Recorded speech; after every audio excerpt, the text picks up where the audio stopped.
Pain is the proof that purpose is present.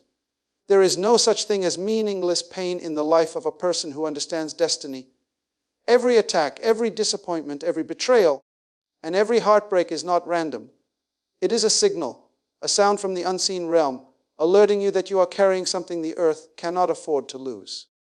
You are not going through that struggle because you're weak. You're going through it because you're pregnant with something powerful. In the economy of purpose, pain is never a waste. It is a message, a memo from heaven reminding you that there is more inside of you than you've currently manifested. You are being stretched not to destroy you, but to make space for what is to come. You don't cry in vain. You don't wrestle in vain. You don't suffer in vain. What you are enduring is not a burial, it's a planting. And that pressure you feel, it's proof that something is trying to break the soil and come forth. There is a war that is always declared on anything that carries value. Diamonds are found in the deepest places and must endure crushing before their beauty is revealed. Gold is purified in fire, not comfort. And so are you. You are not ordinary. That's why the attacks on your life have been extraordinary. That's why the battles you face seem unfair. Because the assignment you carry is not small. The more intense the pain, the more essential the purpose. When a woman enters labor, she doesn't interpret the pain as a mistake. She understands that the pain is necessary. It's announcing something. It's declaring. What you have carried in silence is ready to be seen in strength. Pain announces transition. Pain says the season is shifting. Pain means that something is on schedule. And so it is with your purpose. Your struggle is evidence that something is being born, not just in you, but through you. The enemy never attacks what does not threaten him. If hell has turned its attention toward you, it is because heaven has placed something inside of you that hell fears. You are a carrier of something eternal, and pain comes when what's inside of you grows too big to be hidden any longer. Many of us pray for power, but we forget that the road to true power is paved with pressure. There is no throne without thorns. There is no crown without a cross. Every elevation demands transformation, and transformation always begins in a season of discomfort. Pain purifies. Pain strips away the illusions. It reveals what you believe, what you value, and what you are truly committed to. Pain doesn't lie, it exposes the truth. Truth about your foundation, truth about your relationships, truth about your identity. And if you allow it, pain will position you for your next level, but only if you don't misinterpret it. Many people abort their assignment because they mistake pain for punishment. But pain is not always correction. It is often confirmation. It's the sound of destiny kicking. It's the tremble of legacy in motion. And if you can resist the urge to run and instead remain long enough to receive the revelation, you will emerge with power. Not just emotional survival, but spiritual authority. Because you didn't just go through it. You grew through it. You have to understand destiny doesn't come with a guarantee of ease. It comes with a demand for endurance.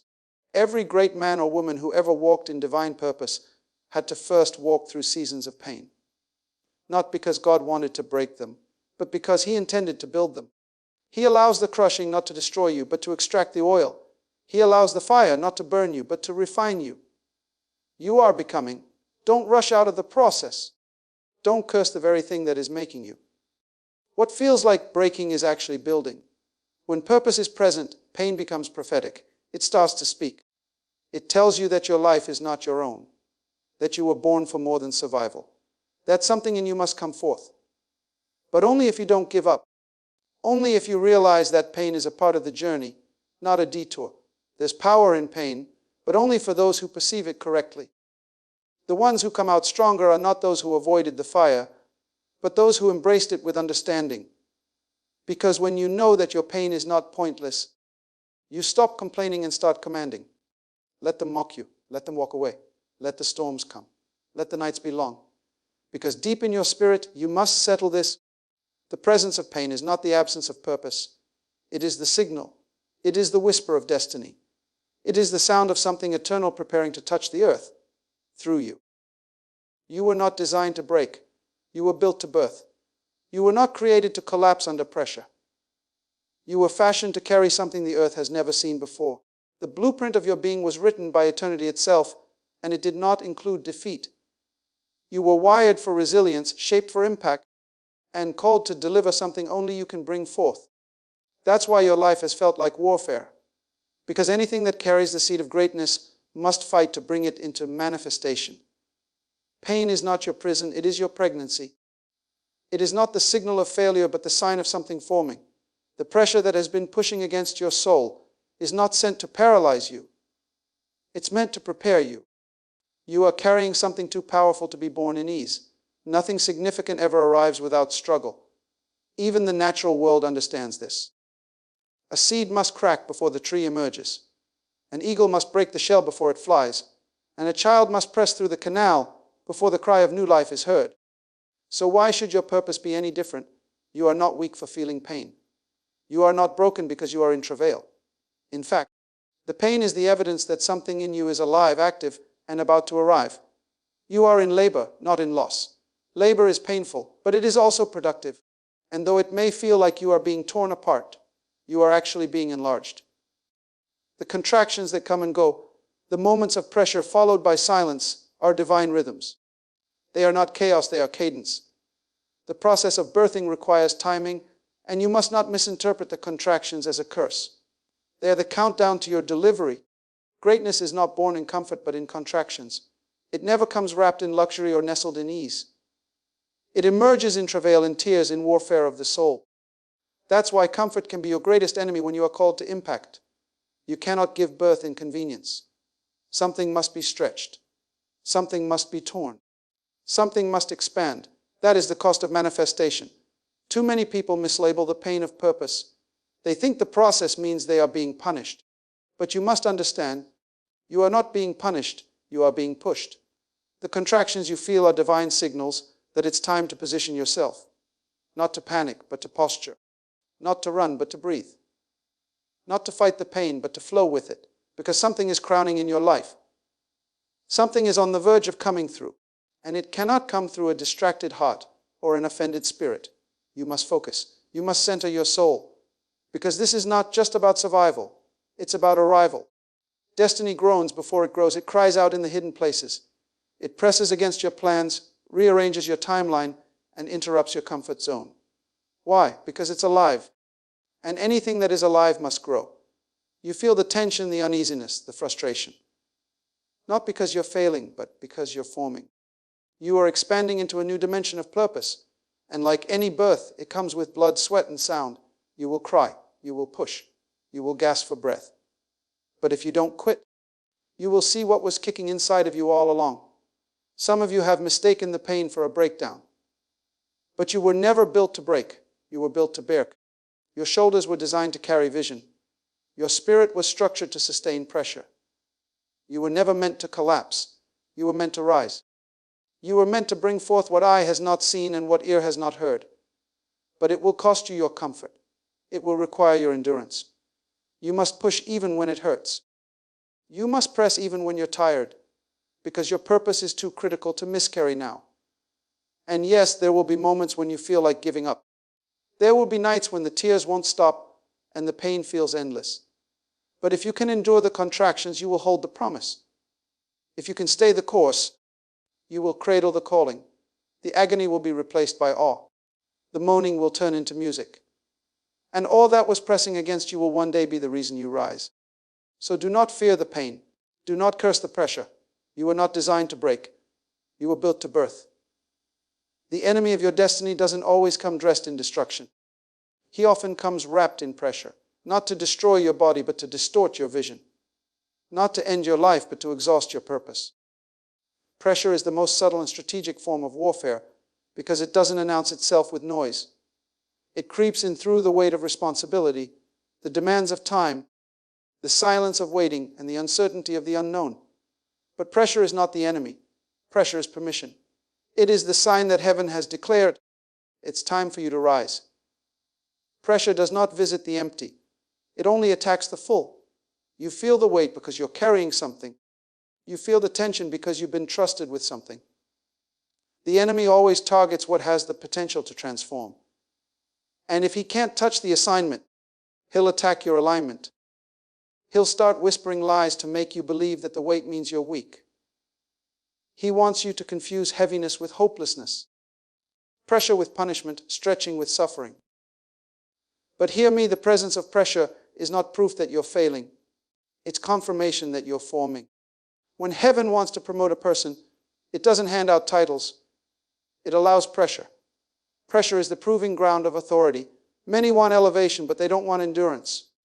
They pray for influence, but they don't prepare for intensity. But what crushes the untrained crowns the prepared.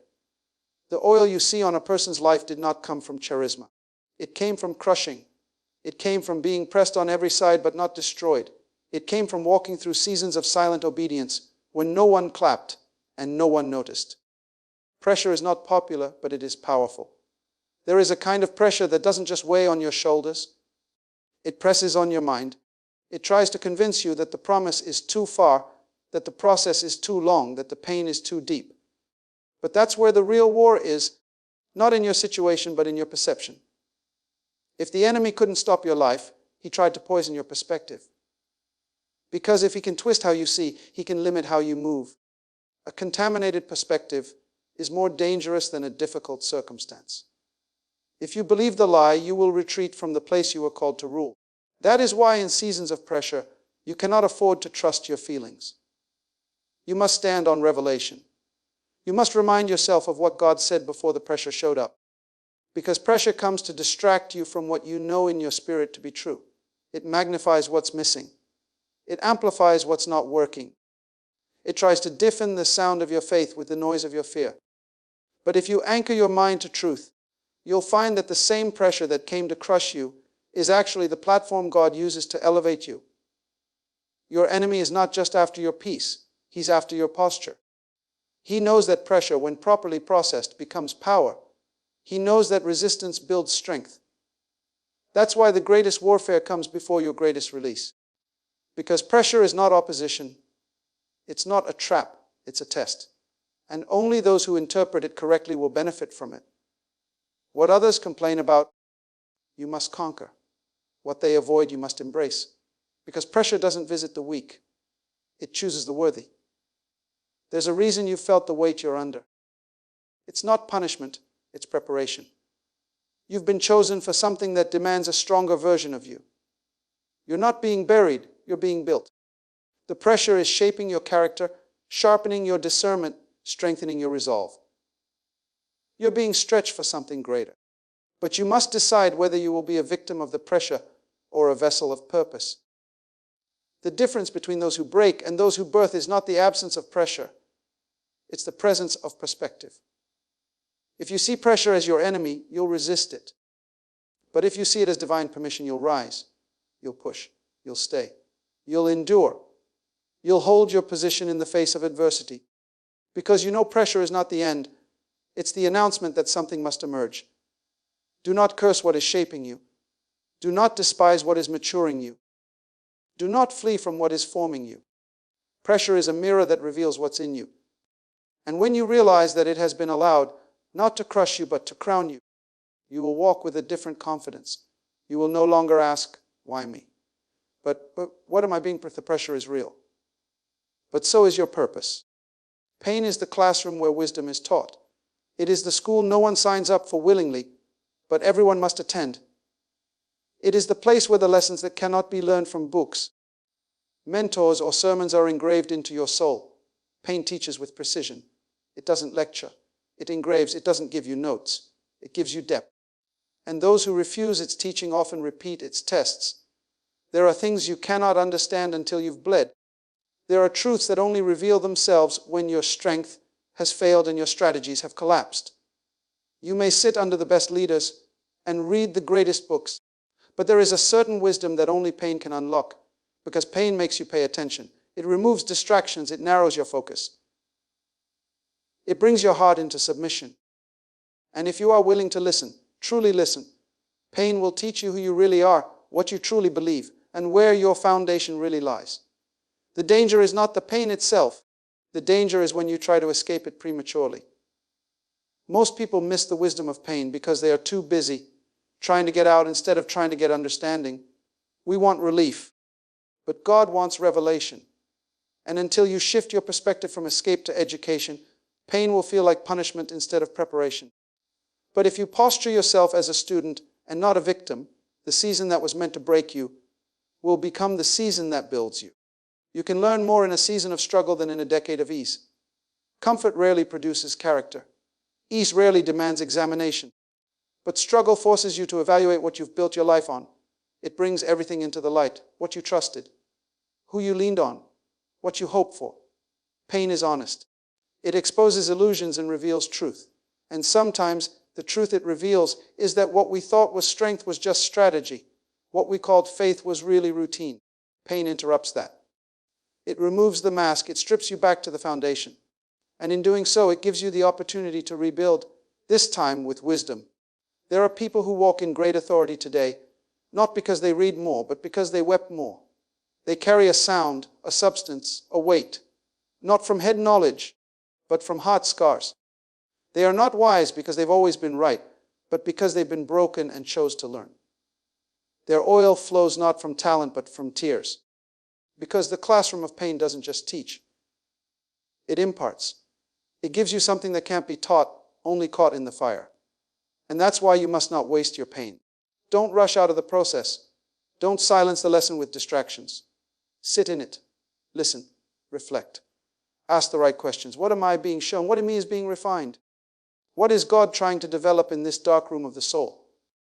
Because some of the greatest wisdom you will ever carry won't come in the spotlight. It will come in silence.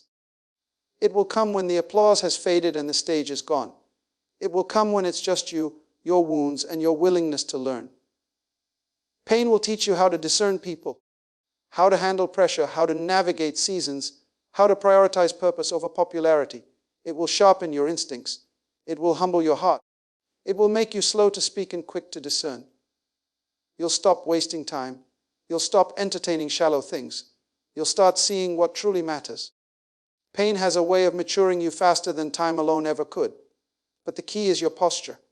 Pain does not automatically make you wise. It is not the event, but your engagement with the event that determines the outcome.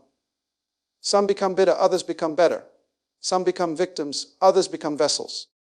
It all depends on whether you sit in the classroom as a student or as someone simply waiting for the bell to ring. You can come out wounded or you can come out wiser, but you cannot come out the same. So when the pain comes, don't just survive it, study it. Don't just cry through it, grow through it. Because in the soil of suffering, wisdom takes root. And those who embrace the process will find that pain was never meant to be the end of them. It was meant to be the education of them. Your story is not the scar, it's the sword. You are not defined by what wounded you. You are empowered by what you walk through and live to talk about. Too many people spend their lives trying to cover what God intended to use. They bury the broken places, silence their struggle, and hide the evidence of the fight. But what you've survived was never meant to be hidden. It was meant to be harnessed. Because in the kingdom, survival is not just survival, it's strategy. What the enemy used to shame you, God will use to shape you. Your wounds are not your shame, they are your weapons. You don't have to pretend it didn't happen. You don't have to sanitize your story to make people comfortable. That pain has purpose. Those scars carry power. Every cut carries a message. Every struggle has something sacred in it. The places you've bled are the very places God wants to bless others through. But first, you must stop seeing your wounds as evidence of weakness and start seeing them as marks of victory. You made it through what tried to break you. You stood back up after what knocked you down. That's not shame. That's strength. Too often we think the goal is to heal so well that we forget what happened. But healing doesn't mean forgetting.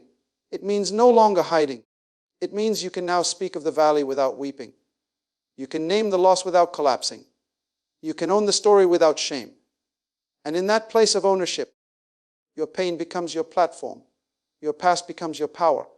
The very thing you thought disqualified you becomes the very thing God uses to open doors no ray summer ever could. What you survive becomes what you can steward. You're not just called to get over it. You're called to use it. The battle wasn't just about you. It was about those you're assigned to. Someone else is drowning in the same thing you've already walked through. Someone else is silenced by shame you've already overcome. And while they're waiting for a sign that survival is possible, you're holding the evidence in your own life. But the enemy has tried to convince you to stay silent. He wants you to be healed but hushed. He doesn't mind if you recover as long as you keep quiet. Because He knows that if you ever begin to speak with clarity, courage, and authority about what God brought you through, you will unlock something in others. You'll set captives free. You'll break the illusion that everyone has it together. You'll expose the lie that says brokenness disqualifies you. And suddenly your story becomes not just history, but prophecy. It tells others that what God did for you, He can do for them. You were hurt, yes, but not to be hidden. You were hurt to be harnessed. There is power in a person who refuses to waste their pain. There is something unstoppable about someone who walks back into the fire, not to be burned again, but to pull others out. And that is who you are. You're not just a survivor. You are a steward. You carry something forged in the heat of affliction. Your sword was shaped in the fire. It wasn't handed to you. It was hammered, beat, and refined through every tear, every rejection, every betrayal, and every night you thought you wouldn't make it. And now you have authority. Not because of your perfection, but because of your perseverance. You don't speak from theory. You speak from testimony. You have been there. You have seen the darkness and lived to see light again. And that light in you is now a weapon. Your voice, once silenced, is now a sword. Your story, once shamed, is now strategy. Every moment you thought was wasted is now wisdom in your hands. Every scar is a reminder not of what hurt you, but of what failed to stop you. You are a living, breathing weapon against the very forces that once tried to end you. You carry freedom now. You carry perspective. You carry hope. Not because you never went through the storm, but because you did and didn't drown, and that testimony is not meant to collect dust. It's meant to be wielded. It's meant to be spoken. It's meant to be shared boldly with power and with purpose, because your story is not the scar, it's the sword.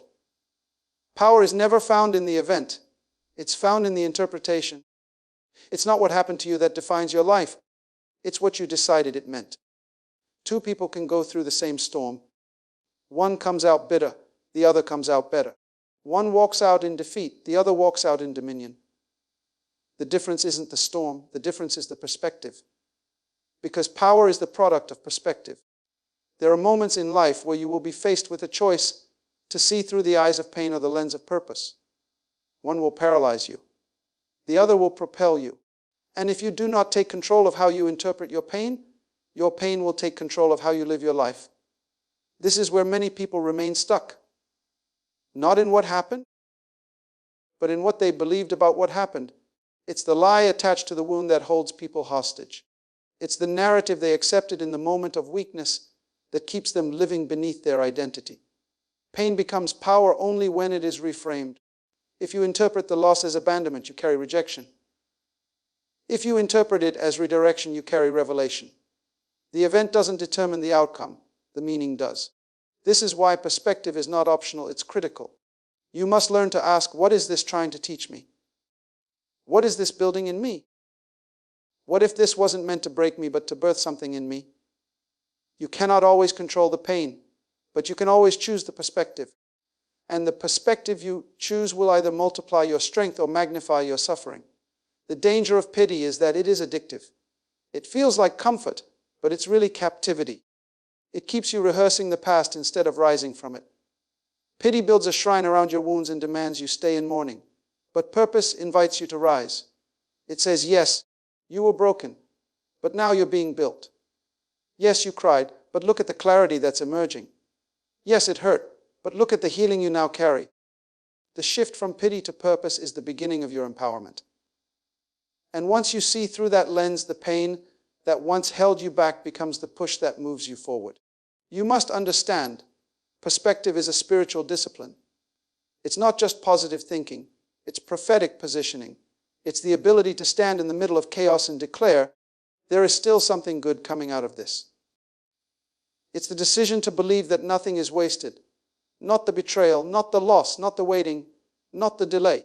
All of it is being used. All of it is being woven into something divine. And when you choose that mindset, you begin to rise in a strength that doesn't come from circumstances, it comes from clarity. Clarity is the key to stability. Many people are tossed by their emotions because they lack perspective. But when you begin to interpret your trials through the lens of eternity, you stop panicking over temporary pain. You stop being overwhelmed by today. because you realize that something eternal is being worked out in you. This is why people who have real power are often misunderstood.